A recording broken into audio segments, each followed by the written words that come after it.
చెప్పే. ఏమండి ఈరోజు ఏంటో మీరు మర్చిపోయారు కదా.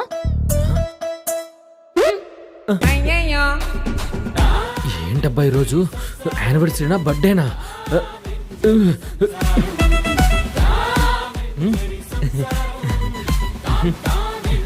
సర్ప్రైజ్. ఇవాళ ఏం స్పెషల్ డేనో మర్చిపోయాను అనుకున్నావు కదా. మర్చిపోలేదే. హలో సార్, మీటింగా? ఇప్పుడే జాయిన్ అవ్వాలి జూమ్ కాల్లో. వస్తున్నా సార్, వస్తున్నా.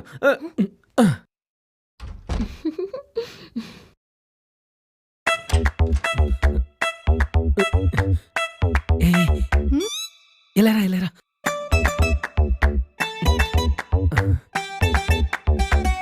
ఈరోజు ఏం స్పెషల్ నీకేమైనా తెలుసా? అలాంటిదేం లేదు బావా. పెళ్ళయ్యాక మొగుడుతో సంసారం ఎలా చేయాలని అక్క నేర్పిస్తుంది. ఫర్ ఎగ్జాంపుల్, మొగుడు దగ్గర నుంచి సర్ప్రైజ్ గిఫ్ట్స్ ఎలా తీసుకోవాలో అక్క నేర్పిస్తుంది. అంతే. పక్కింటి ఆమె చెప్పింది